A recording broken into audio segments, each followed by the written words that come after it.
Good afternoon. Hopefully you can hear me. I have a bit of a blocked ear and I'm doing my best to speak up loud. So Kim Dunn here from Positive Young Minds.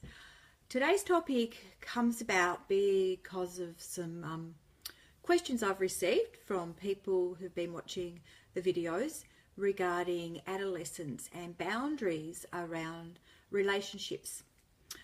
I was a bit hesitant about this topic because it can be so value laden. We're all different. We have very different experiences to do with relationships, and there's no judgment here. This is totally non-judgmental free, and just trying to talk about some of the issues that are associated with this. So if you're interested as we go, please comment, send questions. If I don't answer it right now, or if you're watching this after it's been recorded, feel free to leave a comment or question and we'll come back to it then. So most adolescents, and once again we're talking averages, so there will be a lot of individual variation. We're looking around middle, high school, 8, 9, 10, where there'll be casual dating and group dating. Now that's not everyone. Lots of kids won't be interested or have relationships until they finish school, and there'll be some up to 20% that will start earlier than that. So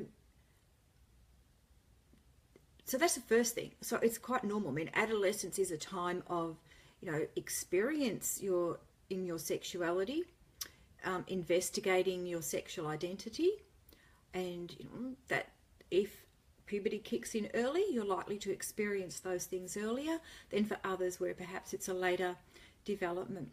So that's the first thing. Totally normal for adolescents to be interested in relationships, and there's sexual relationships and identity.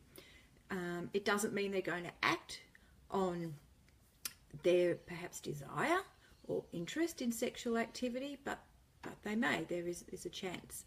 It's estimated that around 50%, maybe a little bit more, who knows, will have some sort of sexual experience before they leave high school. I know, as a parent that can be a little bit scary, but if you see your child in a relationship before then, it raises issues. It raises lots of issues. So the first one I want to say is, has your child got enough information? So it's no good waiting until they're 16, 17 to tick all the sex ed boxes. Find out what sort of education your school offers. If they offer opportunities to go along as a parent, please go along with your child. It might be a little bit embarrassing, but it is so valuable. For a start, you know what's going on, what sort of information they're getting outside the home. It opens up conversations both then and later, and you don't have to do that initial talk. So a lot of schools offer this in primary school. Well graduated, go along, be informed. If your school's not doing a great job, your child will get their information from somewhere, and we know in this day and age, if they're not getting it from you or the school, they're getting it from their friends or they're getting it from the internet. And some of the information they're getting from the internet is incorrect. Some of it's great. There are some really good sites out there, but some of it's rubbish. And hi, Carolyn. And the other thing on the internet, obviously, there's lots of porn. Now, this is not a porn conversation. I'm not going to talk about that at the moment, but a lot of kids will be exposed to it, whether we like it or not, and whether they like it or not. Intentional and unintentional. So that's the first thing. Make sure you understand what level of education the kids have got. The second one is to have a look at your values around this. What are the household values? What are your rules? What are the boundaries? What sort of behaviour are you willing to accept at home?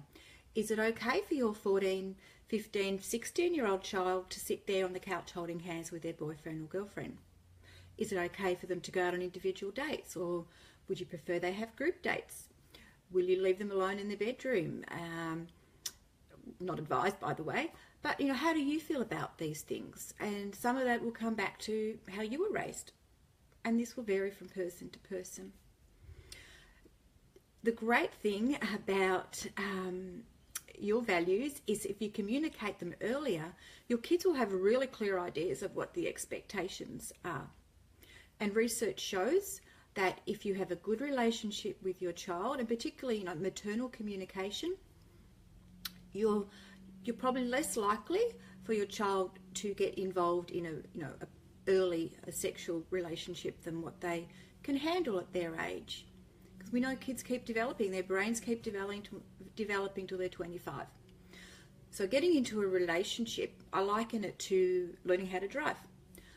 So your children can get their learners when they're 16, but that doesn't mean they're automatically going to hop in a car and go for a ride.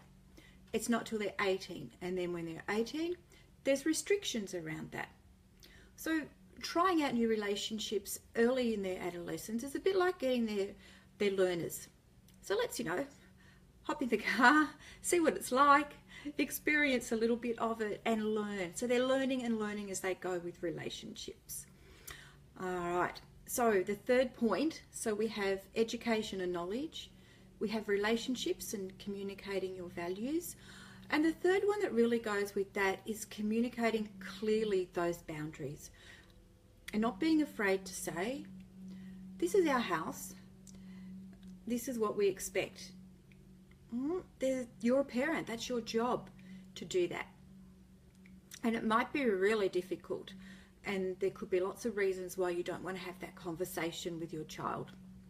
So if you're partnered, both you and your partner can do it together and back each other up, because that's really important in this parenting caper, and set the rules. It's quite okay to say, you're more than welcome to have your boyfriend or girlfriend here, but no, we'd rather you didn't kiss in front of us. This is what we like. These are our expectations. So that's a little bit about adolescence and relationships. It's a scary time for them and for you as they go through this minefield of relationships. But the most important thing is if you have developed a good relationship with your child, it is a really wonderful protective factor for them negotiating that minefield in a really positive way. So I'm going to leave it there because that's just a bit of an introduction. If you have specific concerns, questions, even if you want to message me privately, more than happy to pick up on some of those points. It's pretty scary hearing those statistics about the frequency of how many children have sex. Oh, and before we go, I just wanted to say, whether they do it or not, there's a few factors that come into it. One is their peers. What's the norm in their peer group? And sometimes you don't know, and sometimes you might suspect. Two is how much television and how much exposure they have, and the relationship that we talked about. So those of you out there who are doing a wonderful job, keep working on it because it's really important. All right. Thank you for joining me. So if you believe, like I do, that it takes a village to raise a child, share this with your friends. So together we can work on growing wonderful adults because they need us and society needs them. Okay, bye for now.